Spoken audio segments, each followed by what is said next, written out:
Bien, entonces dijimos que lo primero que vamos a conversar, lo primero en lo que vamos a trabajar es en las definiciones generales, ¿sí? Para ponernos de acuerdo en qué es una diarrea, ¿sí?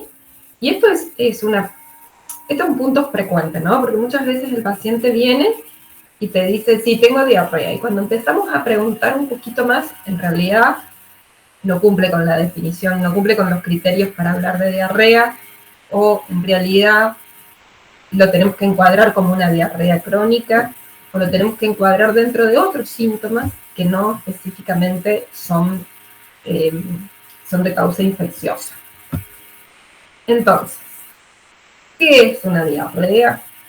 Es la eliminación de heces líquidas o semilíquidas 3 o más veces en 12 horas, ¿sí?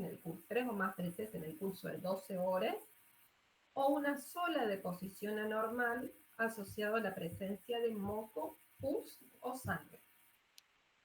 Entonces, primer punto es que para hacer una diarrea tienen que ser heces líquidas o semilíquidas. Si el paciente tiene una materia fecal forme, eso no es diarrea, ¿sí? Es una alteración del tránsito intestinal, pero no es diarrea.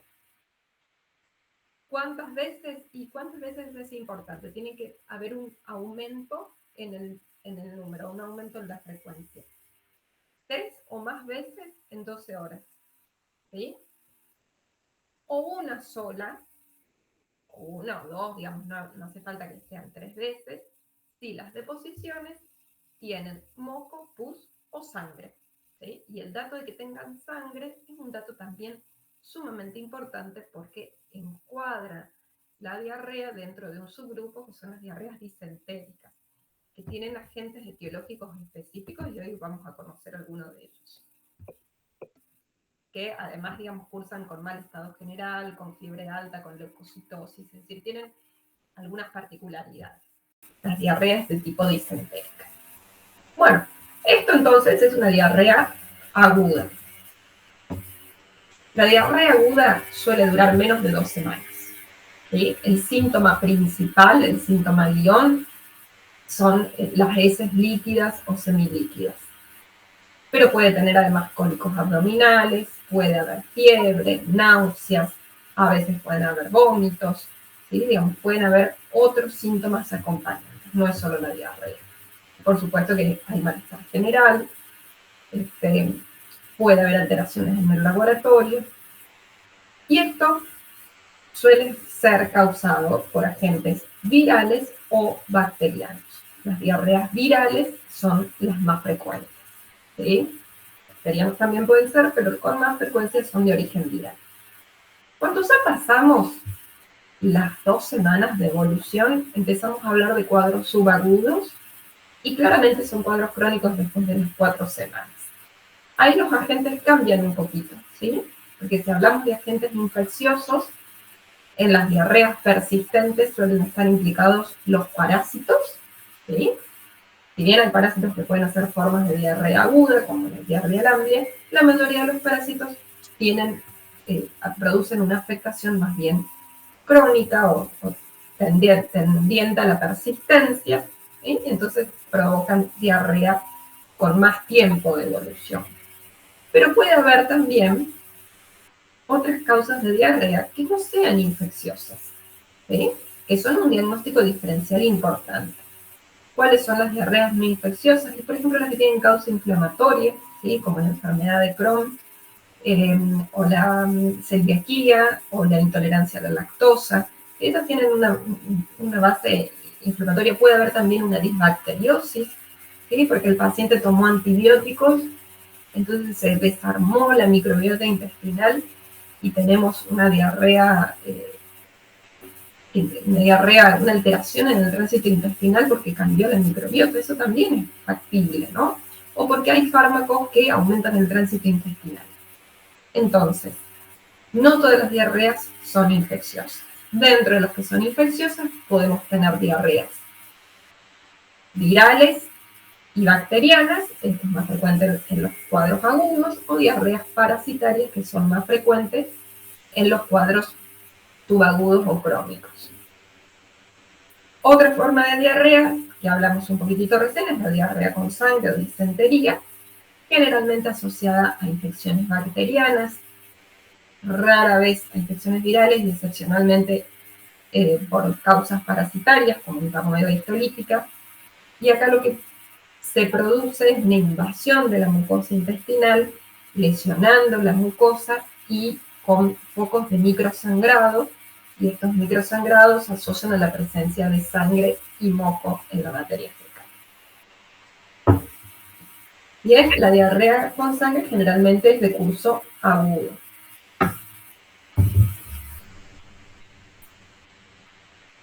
Hay que diferenciar la diarrea de la toxoinfección alimentaria. La diarrea es un síntoma, ¿sí? ¿Hay alguna pregunta? No, profe, venimos bien. Bien. La diarrea es un síntoma, ¿sí? Es, si quieren, un síndrome, un conjunto de signos y síntomas, síndrome diarreico.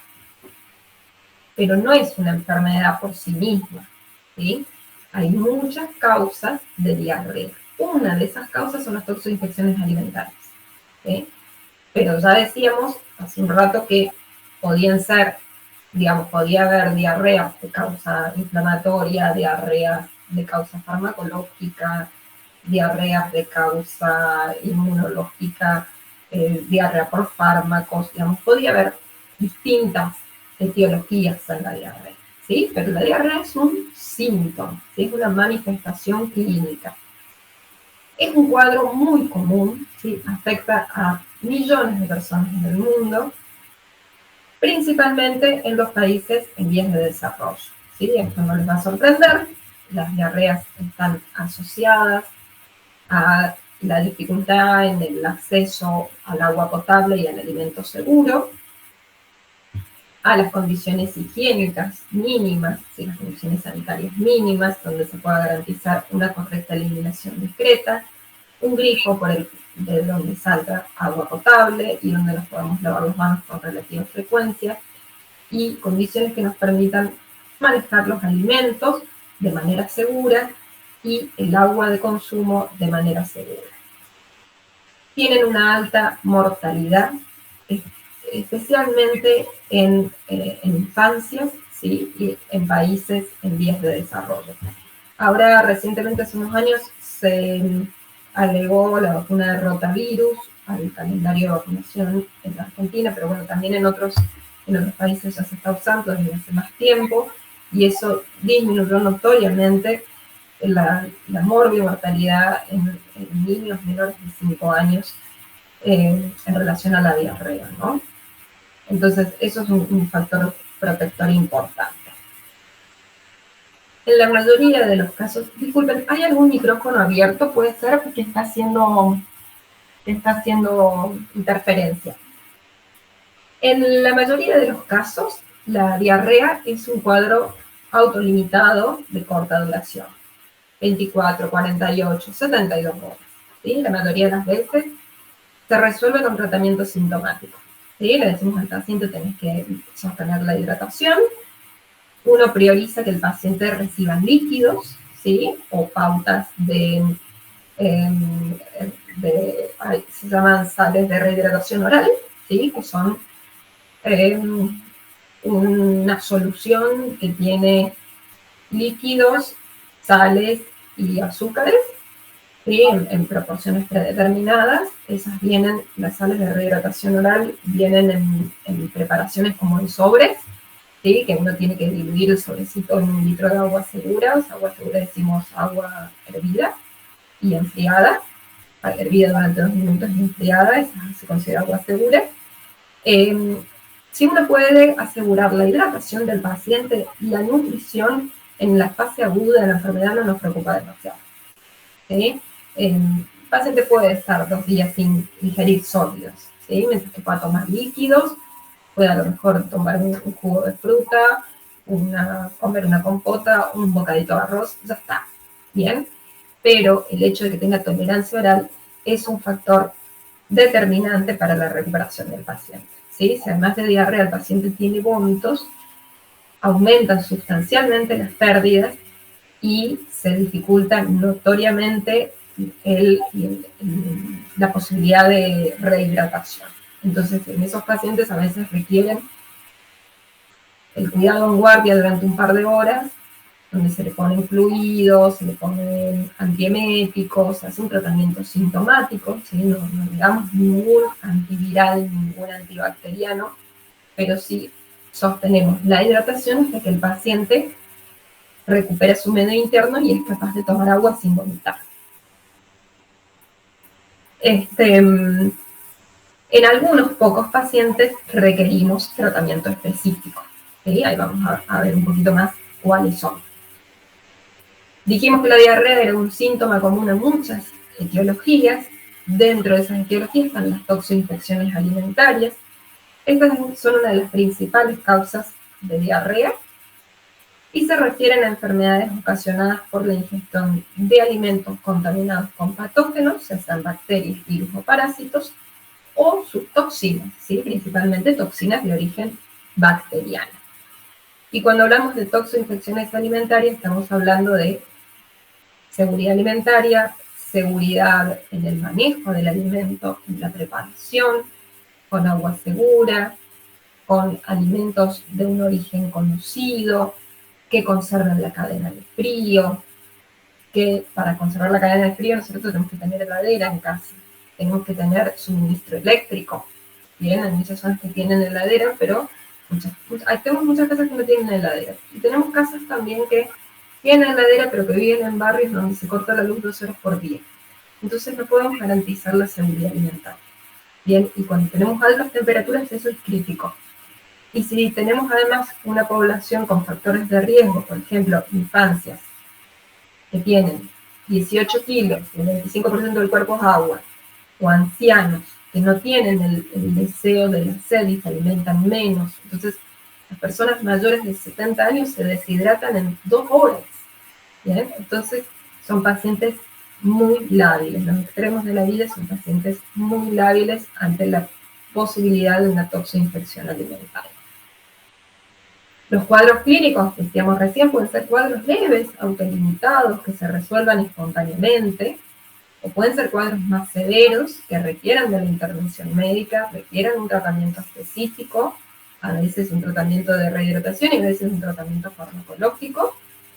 Y puede haber también cuadros graves, ¿sí? Cuadros graves y en casos extremos puede producir la muerte. ¿Cuáles son los casos graves?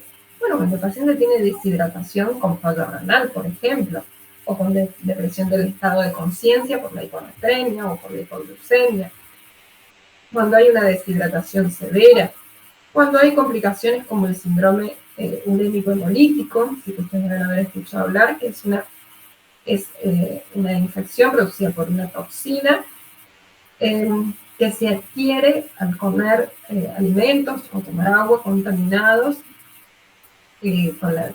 con esta toxina y provoca un síndrome urémico hemolítico con un fallo renal secuelar permanente y es la principal causa de diálisis en niños menores de 5 años.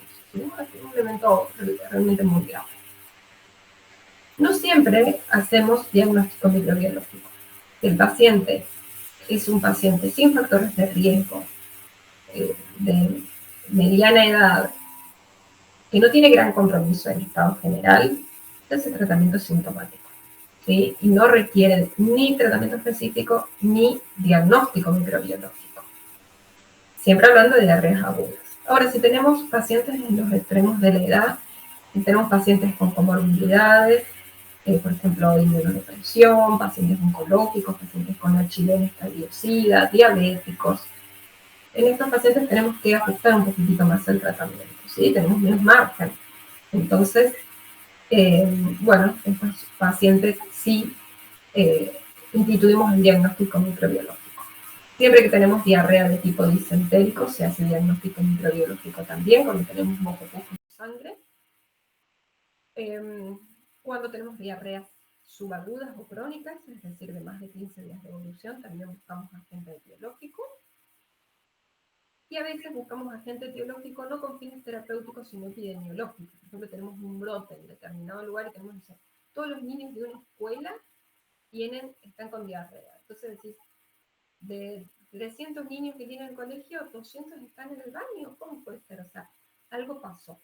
Bien, está contaminada una fuente de agua, está contaminado un alimento que consumieron en el colegio.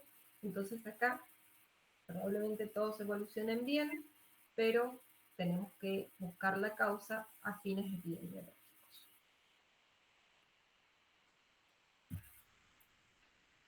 Bien, ¿me siguen hasta acá?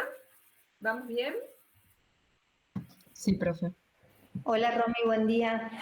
Hola, Cari, justo me estaba acordando de vos que el año pasado tuviste, ¿no? Un caso en un colegio, un brote en un colegio. Claro, una intoxicación por salmonela que seguro los chicos se deben acordar, que fue con la vianda que le daban en los colegios a los chicos, que en el práctico pensábamos verlo a eso Ajá, y bueno, más no la voy a detallado. spoilear entonces. No, pero fue un caso que seguramente los chicos, algunos se deben acordar en la escuela industrial, chicos, la intoxicación. Sí, Fue profe. muy conocida. Sí, aquí en la ciudad, que no solamente fue ese brote, hubo brotes en la ciudad capital, en San Luis, en 2 colegios también, y después también acá en otras localidades, en Unión y Buena Esperanza, creo que también hubo 2 colegios más, todo con las viandas que se entregaban en los colegios. Bien, bueno, nos ayuda un montón de experiencia, Karina. Así que vos en donde encuentres algo que puedas aportar, sabes que abrís el micrófono y lo decís, porque lo valoramos un montón. Gracias, Ro. Bueno, pero no todos son pálidas, ¿no? Con las diarreas. Hay también factores protectores. ¿Sí? Los factores protectores son aquellos recursos que tiene la población que se asocian a mejor pronóstico. ¿Sí? Se asocian a cuadros clínicamente más leves o a mejor evolución. El acceso a fuentes inocuas de agua de consumo es un factor protector, o sea, el hecho de tener agua de red en casa, los factores de purificación o la posibilidad de hervir el agua o de consumir agua envasada es un factor protector. El uso de servicios de saneamiento es un factor protector, o sea, que podamos acceder al agua potable, que podamos tener un buen sistema de eliminación de excretas por red de cloacas. ¿Sí? Ustedes saben que la red de cloacas alcanza el 70% de la población, 70% si nos quedan varios millones sin acceso a la red de cloacas. Dentro de los que no tienen red de cloacas, muchos tienen servicios intermedios, como puede ser el pozo, la cámara séptica, ¿sí? o cuadros de filtración de aguas negras, ¿sí? Y otros directamente tienen letrinas o defecación al aire libre, sobre todo en zonas rurales. Bien, o las letrinas no en zonas rurales, en zonas, en barrios periféricos, un poco más carenciados, muchos tienen letrinas. Entonces, bueno, esto es, el saneamiento ambiental es un factor crítico.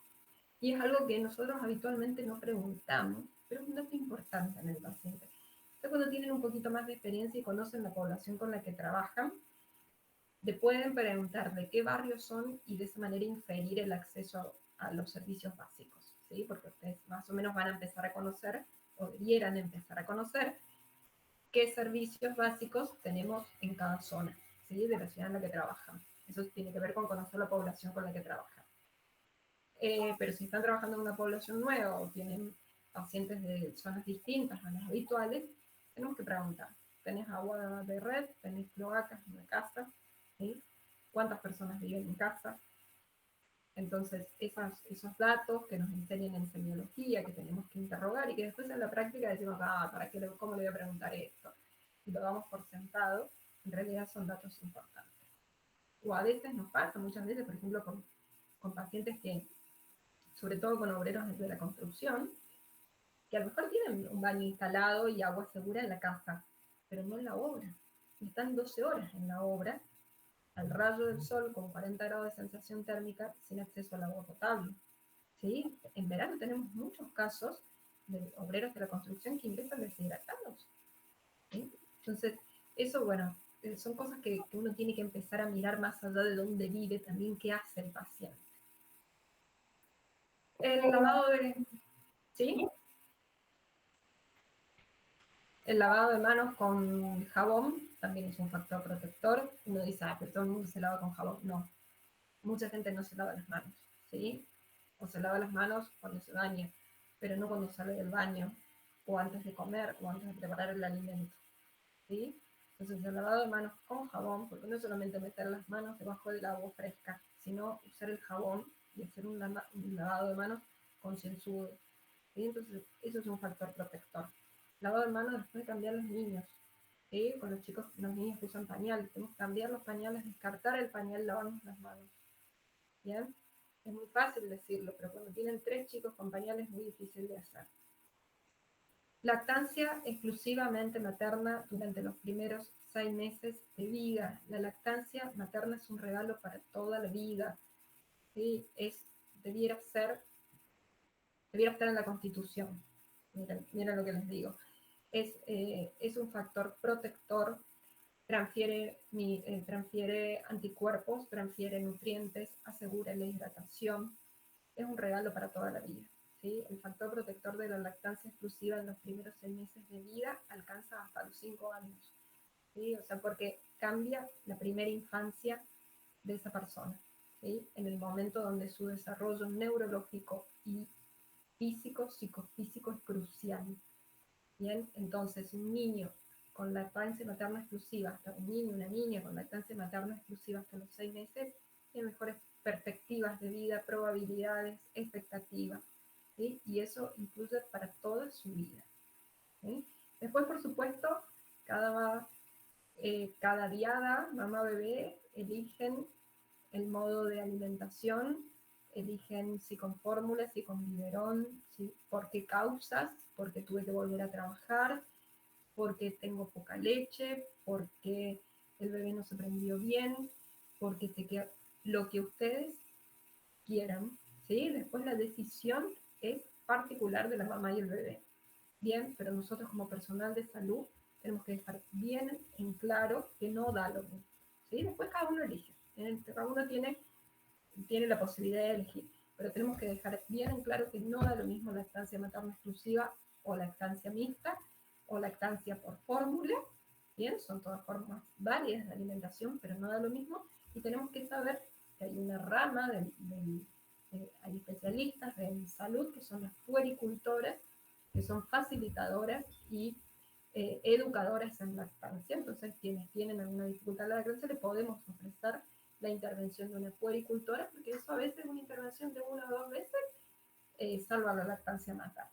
Bien, bueno, muchas veces no hay lactancia materna por mitos, porque hay personal de salud que está mal informado, informa mal a la mamá, o porque no tiene un entrenamiento la mamá para superar las dificultades propias del proceso.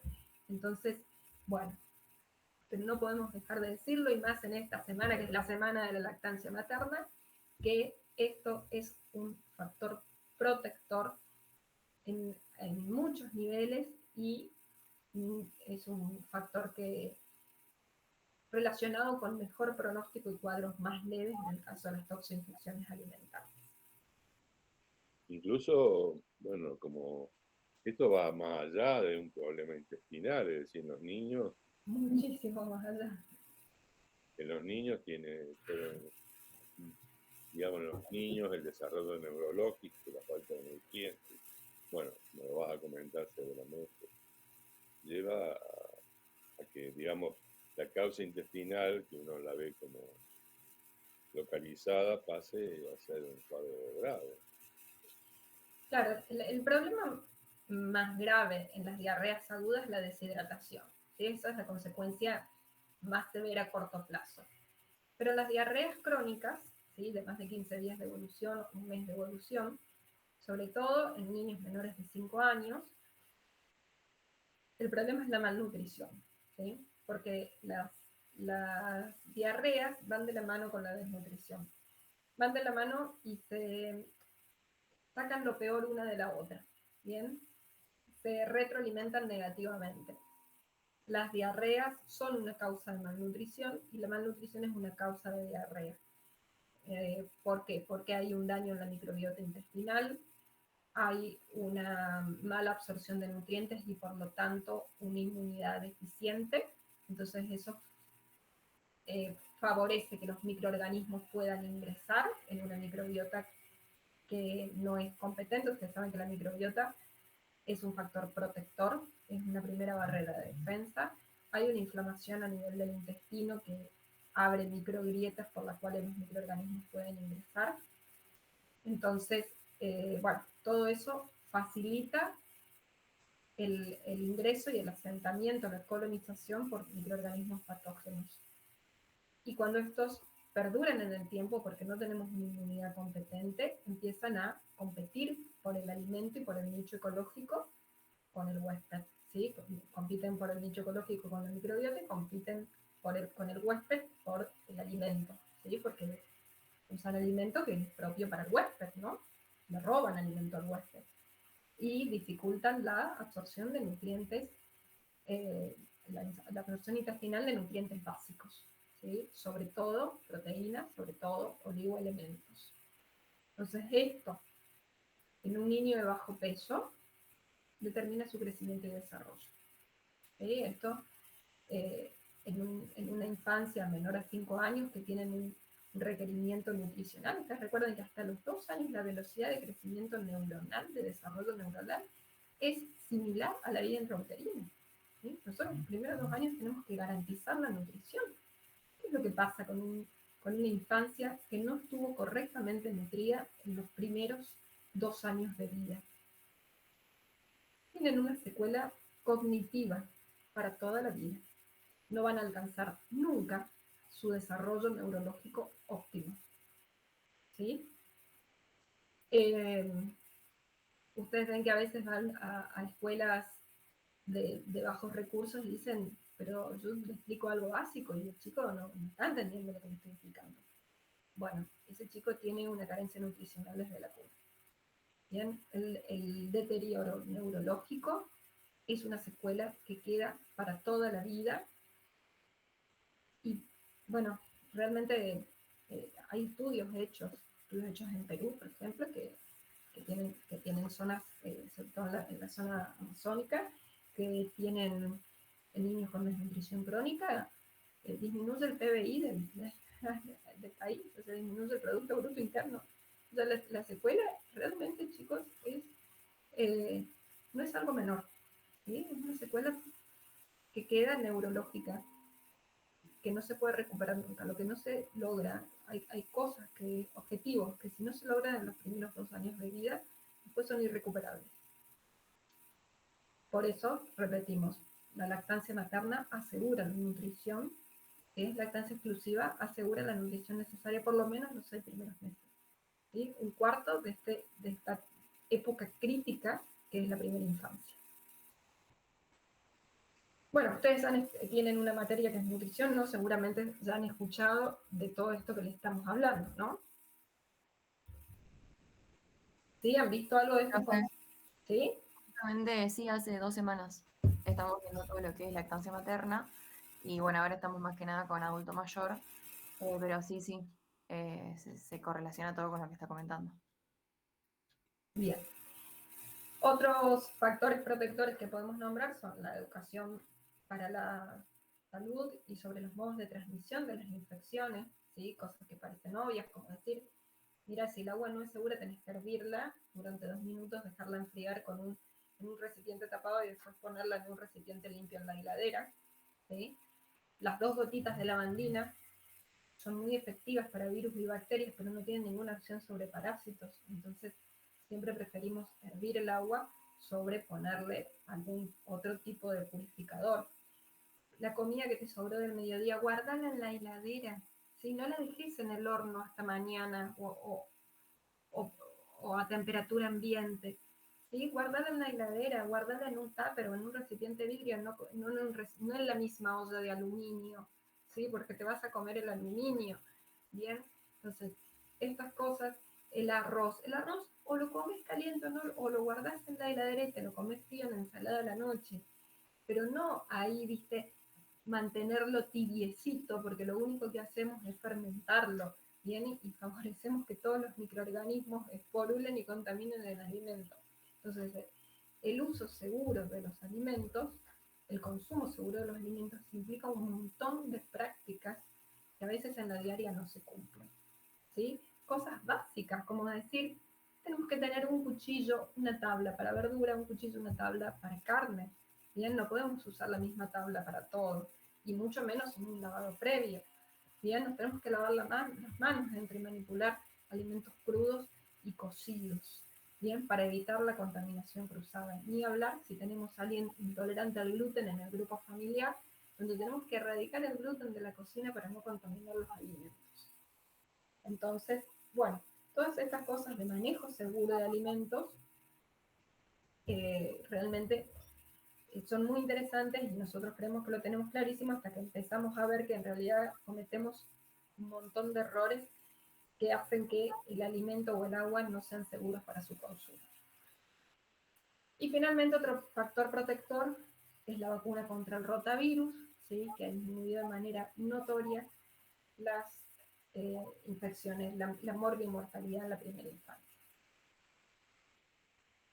Así que la lavandina no sería digamos, muy eficiente contra los parásitos. Los parásitos generalmente tienen formas de resistencia que se denominan quistes, ¿sí? Y los quistes son resistentes son resistentes a la temperatura ambiente, son resistentes hasta los 40 grados, tienen resistencia térmica y tienen esta cubierta que les da protección ante agentes químicos también. Entonces, todas esas cosas que uno habitualmente usa en la cocina para desinfectar y cree que de esa manera el consumo alimentario es más seguro, por ejemplo, las 2 gotitas de lavandina o el vinagre que por ahí le ponemos a las verduras cuando las lavamos, no hace más que condimentar la ensalada, pero no inhiben la esporulación del quiste. ¿Sí? El quiste, una vez que se ingiere, vuelve a su forma vegetativa, porque no se muere con las 2 gotitas de lavandina, ni con el vinagre, ni con el bicarbonato. Tiene una resistencia natural a los químicos, en las dosis que podemos usar de manera segura. ¿Sí? Si le pones medio litro de lavandina, el quiste sí se va a inactivar, pero eso no lo vas a poder consumir. Bien, entonces en las concentraciones donde el uso de agentes químicos es seguro para la población humana, los parásitos persisten viables.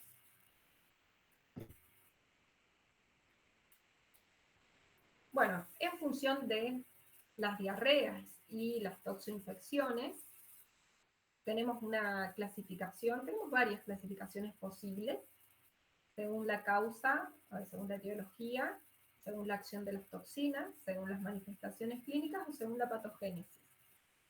Según la etiología, se clasifican en diarreas infecciosas, que pueden ser bacterianas, virales, parasitarias, también algunas micóticas. Diarreas no infecciosas, funcionales, por ejemplo, como el síndrome de intestino irritable, o por fármacos asociadas a antibióticos, laxantes. Bien, diarreas osmóticas, por ejemplo, en los casos de intolerancia a la lactosa o intolerancia al gluten. Según la acción de las toxinas, podemos encontrar toxinas bacterianas o toxinas virales. Dentro de las toxinas bacterianas tenemos algunas que son enterotóxicas, otras que son citotóxicas y otras que son neurotóxicas. Dentro de las neurotóxicas está, por ejemplo, Clostridium botulinum, que en realidad no produce diarrea. El botulismo es una toxoinfección alimentaria, pero no produce diarrea, ¿sí? Sino que produce un síndrome neurológico, pero no tiene diarrea dentro de sus síntomas. Y dentro de las toxinas virales, norovirus y rotavirus son los más frecuentes. Según las manifestaciones clínicas, ya dijimos que encontrábamos diarreas agudas cuando la duración era menor a 2 semanas, diarreas crónicas, más de 4 semanas, y diarreas disentéricas cuando se asociaban a la presencia de sangre en materia fecal. Y según la patogénesis, podemos hablar de diarreas secretoras, osmóticas o inflamatorias. Las diarreas secretorias son aquellas donde hay un aumento en la secreción de líquidos intestinales, por ejemplo, vibrio cólera, agente etiológico de la enfermedad de cólera. La diarrea osmótica, cuando no se absorben los solutos, ¿sí? Y eso arrastra líquidos para su exéresis, para su eliminación, por ejemplo, la intolerancia a la lactosa. Y las diarreas inflamatorias, donde hay un daño en la mucosa intestinal, por ejemplo, en Shigella o en Campylobacter. Y en muchos parásitos también tienen diarreas de tipo inflamatorio. Ya que tenemos, vamos a listar las principales causas de diarreas bacterianas, virales o parasitarias. Las diarreas bacterianas son causadas en general por la ingesta de alimentos o aguas contaminadas que pueden producir lesión en el intestino de manera directa o mediado por toxinas. Salmonella, Shigella, Escherichia coli, Campylobacter, Vibrio cólera. Dentro de las causas virales, que recuerden que son las causas más frecuentes de diarrea aguda, particularmente en niños, los principales agentes incluyen rotavirus, norovirus y adenovirus. Y dentro de las causas parasitarias,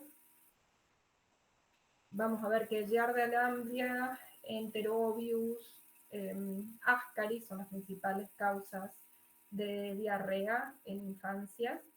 Entamoeba histolítica es causa de disentería. Cryptosporidium y Zoospora son causa de diarrea en inmunodeprimidos. Estrongiloides estercorales junto con las mucinarias pertenecen al grupo de los geohelmintos, que ya vamos a ver que tienen una distribución geográfica y una clínica característica y particular. Y dijimos que según las toxinas podíamos dividirlos en toxinas bacterianas y virales. Las toxinas bacterianas podían ser enterotóxicas, es decir, había bacterias que afectan directamente la mucosa intestinal, provocando la secreción excesiva de líquidos. Esto es el modus operandi de Vibrio cólera. Toxinas citotóxicas que producen un daño celular, una lesión en la célula y provocan diarrea con sangre, por ejemplo, algunas cepas de Escherichia coli.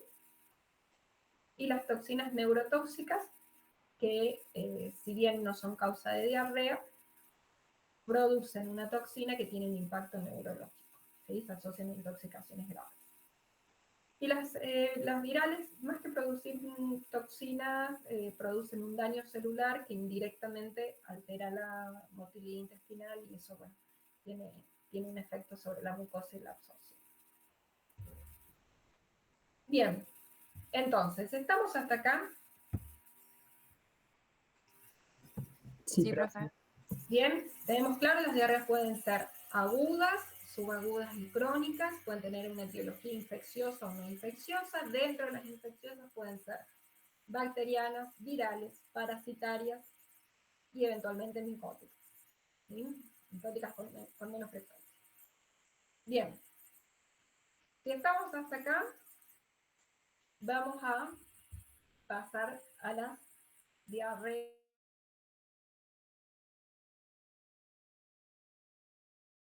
Pues el lunes que viene vamos a retomar las diarreas de origen bacteriano o viral. ¿Cómo tienen el agua del mate? ¿Está bien? ¿O necesitan unos minutos para reponerla?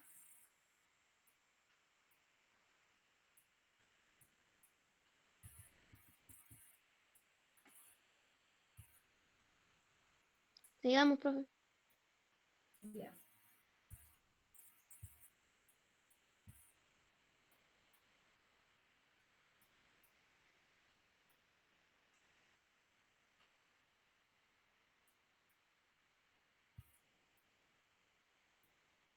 Bien, hablamos entonces ahora de las enteroparasitosis como causa de diarreas subagudas o crónicas. Ya decíamos recién, no quiero ser reiterativa, retomo nada más algunos conceptos, que la las enteroparasitosis son causa y efecto de la desnutrición, ¿sí? Se retroalimentan negativamente. Si bien las diarreas de tipo crónicas, subagudas o crónicas, pueden afectar a cualquier estrato de la población, a cualquier grupo etario, a cualquier grupo social, no es lo mismo una diarrea crónica en un paciente adulto, joven, sano, sin factores de riesgo, que está bien nutrido, que tiene acceso al agua potable, que el impacto que puede tener una diarrea de 2 meses de evolución en un niño en pleno crecimiento y desarrollo, que tiene 3 años, que viene con déficit nutricional previo, que está en una etapa de crecimiento y desarrollo. O sea, no es lo mismo el impacto que tienen. Si bien todos pueden ser afectados, la evolución y el pronóstico no es igual en todos los pacientes.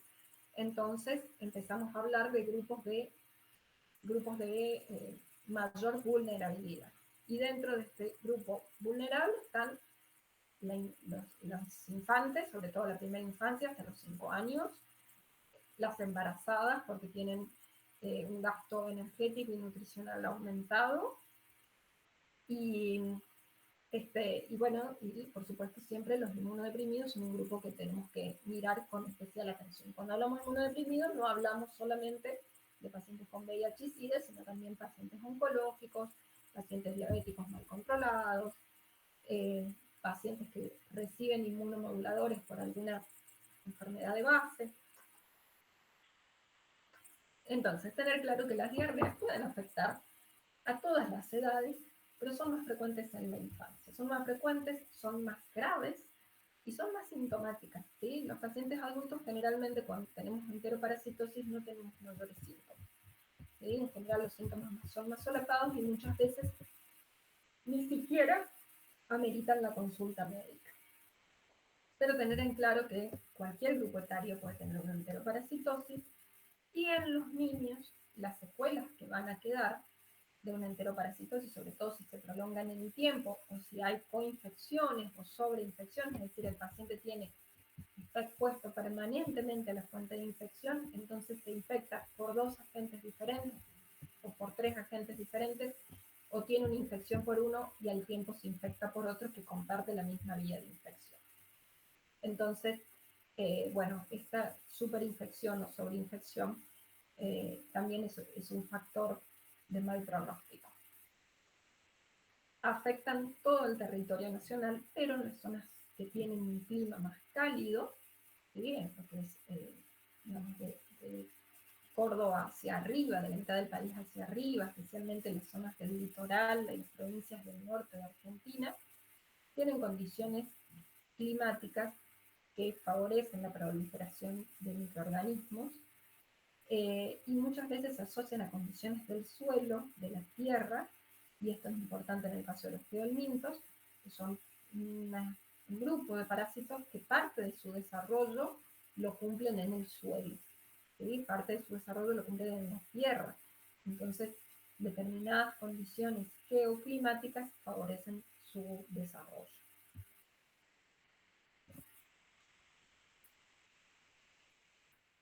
Entonces, sabemos que así como hay factores protectores, como la vacunación contra el rotavirus o como el uso de agua segura, o la buena alimentación o la lactancia materna, también hay factores de riesgo, ¿sí? Hay algunas características del clima y del suelo, como decíamos recién, que tienen una especial importancia en el caso de los geohelmintos.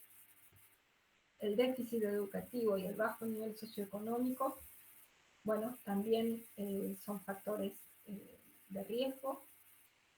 La higiene personal y la seguridad alimentaria, ya hablamos un poquitito recién. Las características de vivienda y del peridomicilio.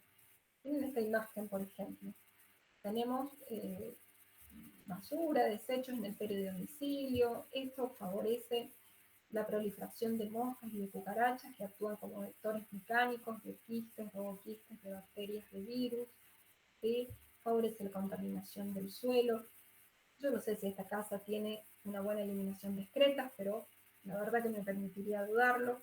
Tiene un suelo de tierra que favorece el desarrollo de los geohelmintos, un suelo de tierra sombreado. húmedo, tenemos un niño descalzo, ¿sí? Todo esto son factores de riesgo para adquirir enteroparasitosis. La carencia de servicios básicos, y cuando hablamos de servicios básicos hablamos de agua segura, agua potable, de buena iluminación discretas, y hablamos también de recolección de residuos, y eso es un servicio básico también. La contaminación fecal del suelo es un punto importante en la contaminación ambiental. Cuando tenemos, digamos, la proliferación de residuos, favorece la proliferación de moscas, de cucarachas, de ratas que actúan como vectores mecánicos.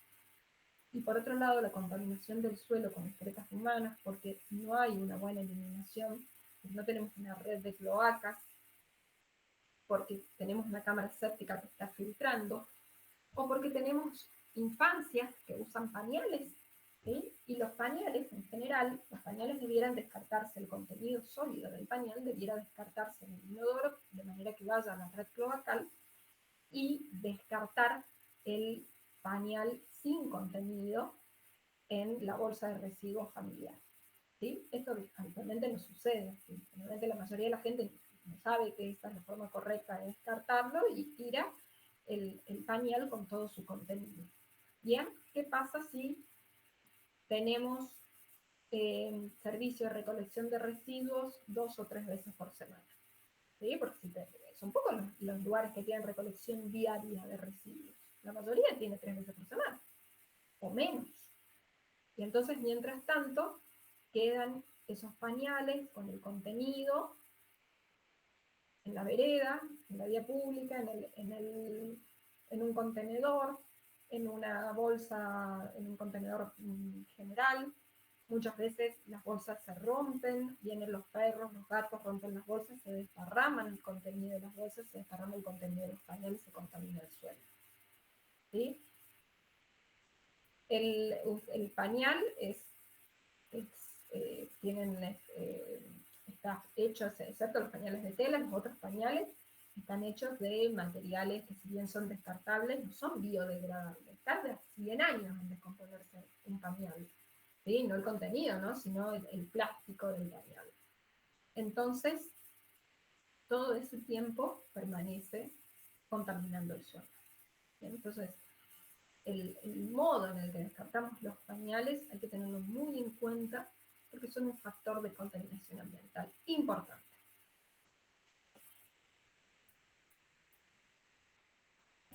Bueno, estamos hasta acá.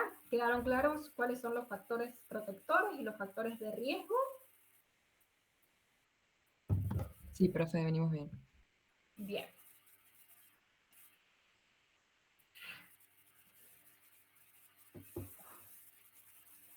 Bueno, dentro de los factores, vamos a empezar a hablar ahora de las enteroparasitosis propiamente dichas.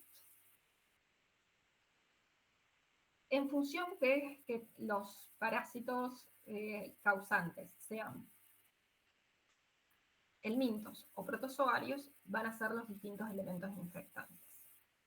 En el caso de los protozoarios, podrán ser quistes u ooquistes. Los quistes son el producto de la división binaria y los ooquistes van a estar presentes siempre que sea un parásito apicomplexa que se reproducen por esquizogonia primero y gametogonia y esporogonia después. Y la forma, digamos, el producto final de la esporogonia son los ooquistes.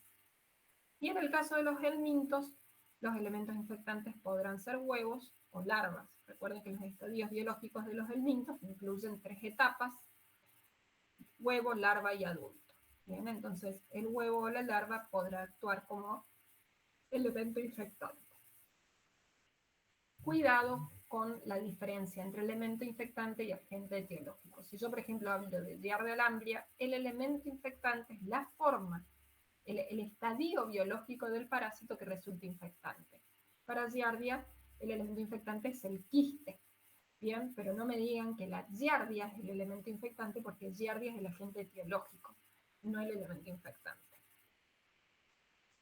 La vía de infección puede ser digestiva, que es la forma más frecuente en la que se adquieren estos microorganismos, ingresan por vía oral, o cutáneo-mucosa, sobre todo en el caso de los geolmintos, que tienen enzimas líticas y proyecciones esticuladas que van a perforar la piel fina, por ejemplo, los espacios interdigitales de los dedos, entre los dedos de los pies, y van a ingresar por una vía cutánea mucosa. Los mecanismos de infección son variables, ¿sí? Podemos tener fecalismo, que es la ingesta de alimentos contaminados con materia fecal. Alimentos pueden ser verduras, frutas o agua contaminados con materia fecal. El carnivorismo está definido por la ingesta de larvas, el carnivorismo es la ingesta del elemento infectante que está contaminando carne cruda o mal cocida. ¿Sí? La carne, ¿se vieron cuando ustedes comen la carne y está roja al medio? Si es una carne que está como a punto, bien, esa carne microbiológicamente está cruda, ¿sí? Porque no alcanzó la temperatura indicada para inhibir, para matar el quiste, inhibir el parásito que pueda estar en su interior. Y después todos los chacinados, ¿sí? Jamón crudo, bondiola, salame, son carnes crudas, ¿sí? Que tienen un proceso de salazón y secado, pero microbiológicamente eso está crudo. ¿Bien? Entonces, esas son las formas que con más frecuencia ingerimos carne cruda o mal cocida. El ciclo ano-mano-boca es fundamental en algunas parasitosis, donde el elemento infectante sale maduro al momento que sale al medio externo. O sea, ya al momento que llega al ano ya tiene un elemento infectante maduro.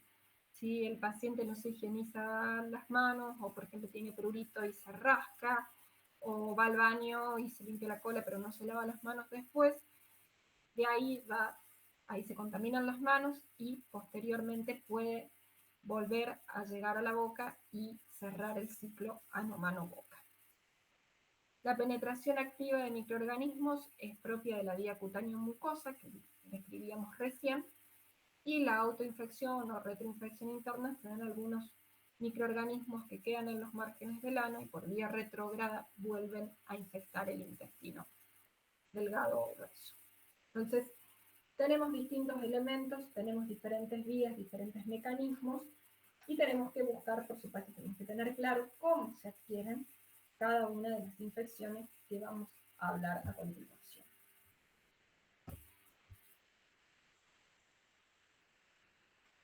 Agentes etiológicos y ciclos biológicos. Ahora vamos a ver los agentes en particular.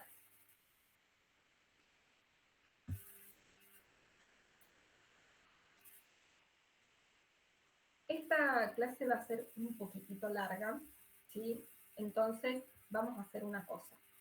Antes de que se cansen, ¿sí? Yo sé que venimos bien, pero antes de que se cansen, nos vamos a tomar 4, 5 minutos, ¿sí? Vamos a hacer un descanso de 5 minutos antes de empezar a hablar de protozoarios, así no cortamos a la mitad, ¿sí? Y después vamos a hacer otro descanso de 5 o 10 minutos entre protozoarios y 10 minutos, ¿bien? Porque voy a necesitar que presten atención y prefiero cortar antes de que se cansen, ¿sí? Así que hacemos un break, van al baño, se lavan la cara, toman un vaso de agua, ¿sí? Y nos encontramos de nuevo a las 1:33. ¿Les parece? Bueno, Sí, profe. Bien, ahí seguimos entonces.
Perdón, ¿están escuchando la exposición? Pues yo no. La profe dijo que en 5 minutos vuelve. Ah, era ahora. Profe, Sí. sí, tomamos un descanso de 5 minutos y No, había seguimos. entendido que era después, perdón. No, ahora antes de empezar protozoarios y después antes de empezar el minto. Va a ser 2 cortes porque es muy largo. Sí, estamos intentando recuperar un poco, bueno, la actividad. ¿Cómo estás, Karina, esta semana? Bien, profe, bien, bien.